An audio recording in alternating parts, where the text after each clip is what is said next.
देश की संपत्ति को अपना बताकर कब्जा कर लेने वाले भूमाफिया वक्फ बोर्ड इन दिनों सुरक्षा एजेंसियों के निशाने पर है, जो कानून की आड़ में संगठित रूप से पिछले कई सालों से देश की संपत्ति को लूट रहा है। लेकिन सच तो ये है कि 1954 में इसकी स्थापना के साथ ही देश में इस्लामीकरण का एजेंडा भी शुरू हो गया था। आपको यह जानकर हैरानी होगी कि दुनिया के किसी भी इस्लामी देश में वक्फ बोर्ड नाम की कोई संस्था ही नहीं है। यह सिर्फ भारत जैसे देश में है, जो इस्लामिक नहीं बल्कि एक धर्मनिरपेक्ष देश है। 1995 में पीवी नरसिम्हा राव की कांग्रेस सरकार ने वक्फ एक्ट 1954 में संशोधन किया और नए प्रावधान जोड़कर वक्फ बोर्ड को इतना ताकतवर बना दिया कि आज वक्फ बोर्ड जब चाहे जहां चाहे किसी की जमीन को हड़प सकता है।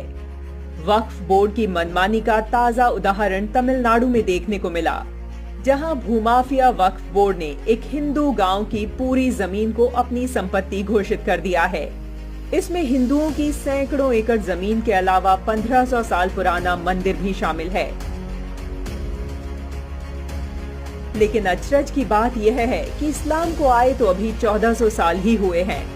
वक्फ बोर्ड को ये सब मनमर्जी करने का अवसर देता है 1995 का वक्फ बोर्ड एक्ट, जिसके अनुसार यदि वक्फ बोर्ड को लगता है कि कोई जमीन वक्फ की प्रॉपर्टी है तो ये साबित करने की जिम्मेदारी उसकी नहीं बल्कि जमीन के असली मालिक की होगी।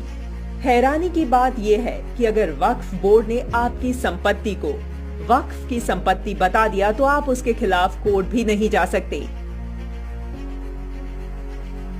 मुस्लिम तुष्टीकरण का परिणाम यह हुआ कि वक्फ बोर्ड ने आज इतनी जमीन कब्जा ली है कि स्वयं को छोटा देश घोषित कर सकता है। इसका अंदाजा इस बात से लगाया जा सकता है कि भारतीय सेना के पास करीब 18 लाख एकड़ जमीन है, रेलवे के पास करीब 12 लाख एकड़ जमीन और वक्फ बोर्ड के पास 8 लाख एकड़ से भी ज्यादा जमीन है। साफ है कि वक्फ बोर्ड देश का तीसरा सबसे बड़ा भूमि मालिक है। इसमें गौर करने वाली बात यह है कि साल 2009 में जिस वक्फ बोर्ड के पास केवल 4 लाख एकड़ जमीन थी, वह बढ़कर अब 8 लाख एकड़ हो गई। ऐसे में सवाल उठता है कि 13 सालों में वक्फ बोर्ड की संपत्तियां दोगुनी से भी ज्यादा कैसे हो गई हैं। वक्फ बोर्ड पर आरोप तो ये भी है कि इन संपत्तियों से होने वाली आय को वह देश विरोधी गतिविधियों, लव जिहाद और धर्मांतरण जैसे कार्यों में इस्तेमाल करता है।